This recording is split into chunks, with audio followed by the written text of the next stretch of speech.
This is my video response to Michael Goodwin's video, The Loss of the Freedom to Fail.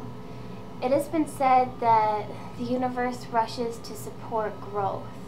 One can easily imagine this to be true just by taking a second to ponder such wonderments as the human immune system, the complex relationships between cells that determine their course of action.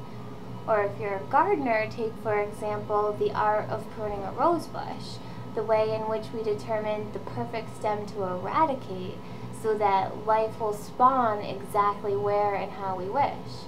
Both are examples of how life consistently supports itself.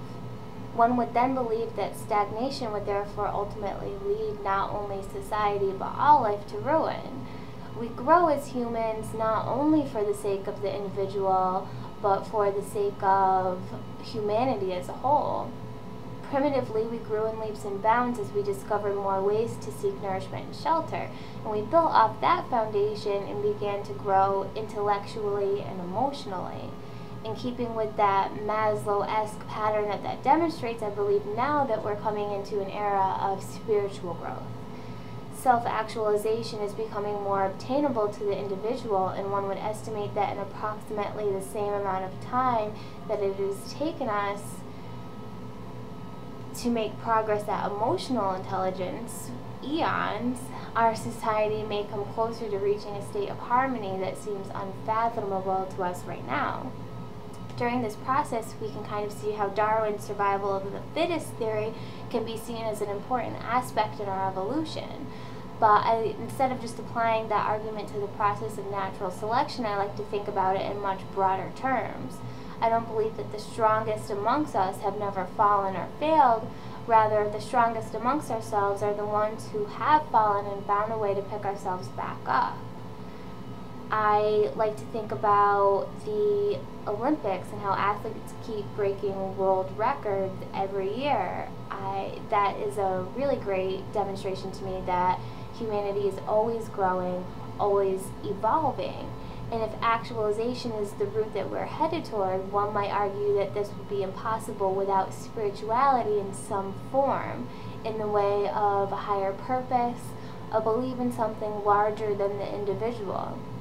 And keeping in mind with what Bill Wilson once said, pain is the touchstone of spiritual growth. Spirituality and therefore actualization are born from pain, turmoil, conflict, failure. I also like what M.S. Peck has said in regard to love.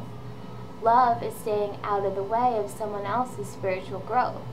One might believe then that to truly love someone is to let them fail, to let them feel their own pain, to give them the gift of their own process toward growth. I feel that this is not only the way to individual growth, but also important when we think about society at large. But what happens when we fail?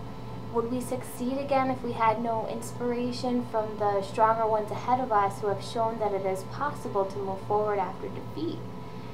Is the process of rebuilding possible with one's own resources alone, or is altruism a necessary component to support strength?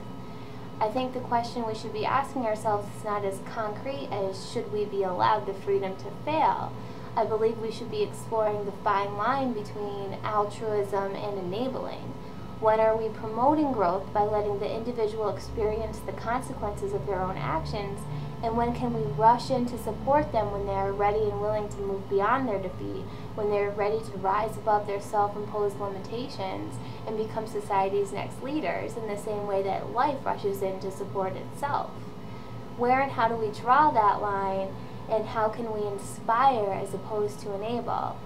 I think these are the questions we need to be asking ourselves.